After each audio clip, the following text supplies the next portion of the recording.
So this is what I think the big problem is. Everything in our world is probably determined to happen exactly the way it's going to happen, irrespective of human intention or will.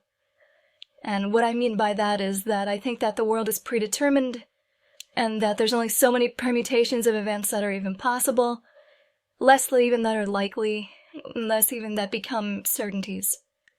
In light of that, what it tells me is that there's only certain events that happen within the framework of reality that are permitted to happen by likelihood, chance, and probability.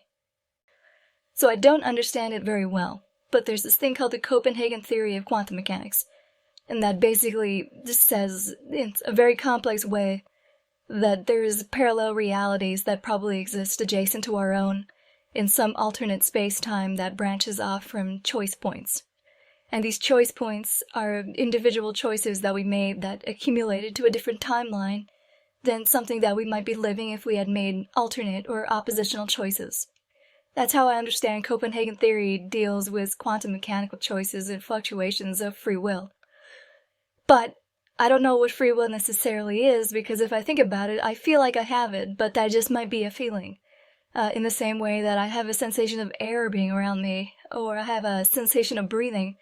Those are sensations of my apparent doing, but they're also automatic processes. So what that tells me is that there's a certain amount of my biology that's automated or takes care of itself without my thinking about it, and that's not really a conscious choice I make outside of the conscious choice to continue living. So what does it say about freedom?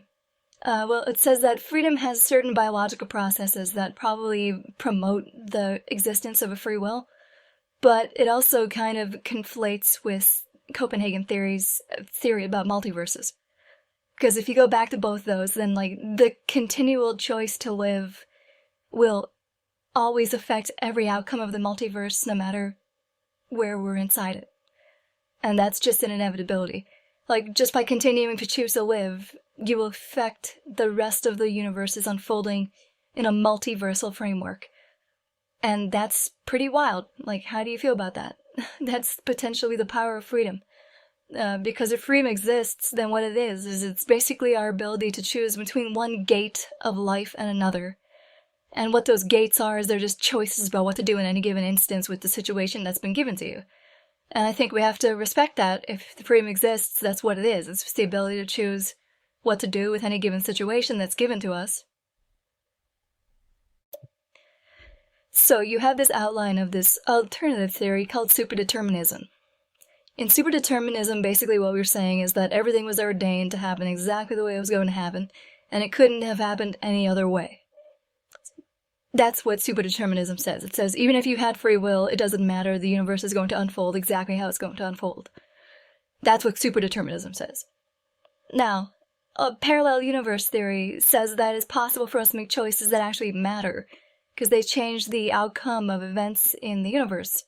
And that might be on a small scale of just choosing to wear a different colored shirt, or it might be on the large scale of making a demonstration against the totalitarian party that leads to your photo being remembered by humanity forever. You can't predict these things. But what we can predict with equal certainty is that the unknowable is always at play.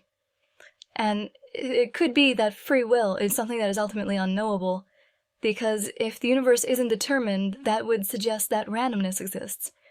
And if randomness exists, it is by far the most chaotic quality of the entire universe, and perhaps also the reason why the universe is unfolding the way it is. It could be that chaos and randomness are actually extant in our universe, and if they were, then it would mean amazing things for free will and determinism. Because it would mean that free will would become possible in a random chance universe. But it would also mean that determinism is less likely, and that it actually has to start to prove its own existence rather than just being an assumed quality that's true. Why I say that free will has a better chance to exist if chaos and random chance are real rather than just illusions is because if chaos and random chance exist, then what they are is there are these strange underlying patterns that seemingly take place over a mathematical theorem. And now we might be able to map that out in certain instances to create these fractal images of these patterns that kind of repeat at different scales and different magnitudes and different frequencies. But what remains constant is the idea that there's these hidden patterns in chaos. And we might not be able to see them because our human lifespans are too short to really appreciate the chaos of the universe. But if we accept chaos as extant, then what it means is that free will has a chance to exist. Because the alternative is the super deterministic framework that I talked about earlier, where everything was ordained to happen, and we're just automatons following programming. That is the alternative to a chaotic free will universe. I don't know about you, but I kind of fluctuate between the desire to live as a deterministic gear in a super determined universe, or to live as a chaotic bundle of random chance exhibiting chaos into the universe, because that's what I do. So ultimately what free will is probably a mystery, and it has to remain that way, because if we figured it out scientifically, we would be able to metric it.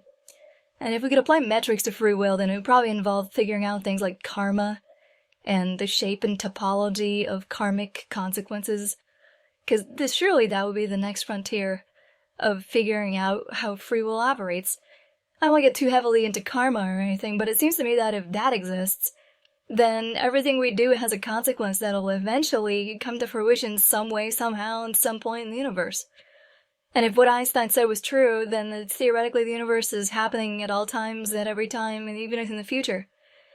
So if you're in the future, and I don't know what to say to you, outside of the please be good and take good care of the earth, and if you're not on the earth, please be good to people and take good care of people. And that's probably all I have to say, ladies and gentlemen, is whether or not we're free, I feel like I am. And that's probably a real luxury in this day and age. So, I hope you get your freedom one day, ladies and gentlemen. Sincerely. That's me. Peace out.